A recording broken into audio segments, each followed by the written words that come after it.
Guys, അപ്പോൾ ഇന്ന് ഞാൻ നേരെ വണ്ടിയുടെ പൊല്യൂഷൻ എടുക്കാനായിട്ടാണ് കേട്ടോ പോണത്.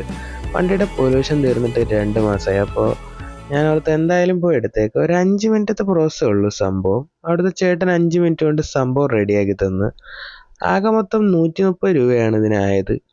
പിന്നെ MVDക്ക് 1,500 രൂപ ഫൈൻ കൊടുക്കണ്ടല്ലോ എന്ന് ഓർത്താണ് സാധനം എടുത്ത് വെച്ചത്. അങ്ങനെ ഞാൻ തിരിച്ച് വീട്ടിലെത്തിയപ്പോഴാണ് വണ്ടി ഫുള്ള് പൊടി പിടിച്ച് ശോകമായിട്ട് കിടക്കുക. എന്നാൽ പിന്നെ വണ്ടി ഒന്ന് കഴുകിയേക്കാന്ന് ഓർത്ത് അങ്ങനെ ഞാൻ നേരെ മാറ്റൊക്കെ എടുത്ത് പുറത്തിട്ട് ഫുള്ള് കഴുകാനായിട്ടുള്ള പരിപാടികൾ തുടങ്ങിയിട്ടാ ഗായ്സ്. അത് പറഞ്ഞപ്പോഴാട്ടോ ഗായ്സ്, ഇപ്പോൾ MVD പൊല്യൂഷൻ ഇല്ലാത്ത വണ്ടിക്ക് എത്രയാണ് ഫൈൻ അടിക്കുന്നത്? ആർക്കെങ്കിലും അറിയാമെങ്കിൽ ഒന്ന് കമൻറ്റ് ചെയ്യണേ. അപ്പം ഞാൻ നേരെ പണി തുടങ്ങിയിട്ടാ മാറ്റൊക്കെ വണ്ടിക്കകത്തെടുത്ത് പുറത്തിട്ട് വെള്ളമൊക്കെ ഒഴിച്ചൊന്ന് കുതിർത്ത് കിട്ടാം ആദ്യം തന്നെ. അത് കഴിഞ്ഞിട്ട് ഞാൻ നേരെ വണ്ടി ഒന്ന് ഫുള്ള് നനച്ച് സെറ്റാക്കി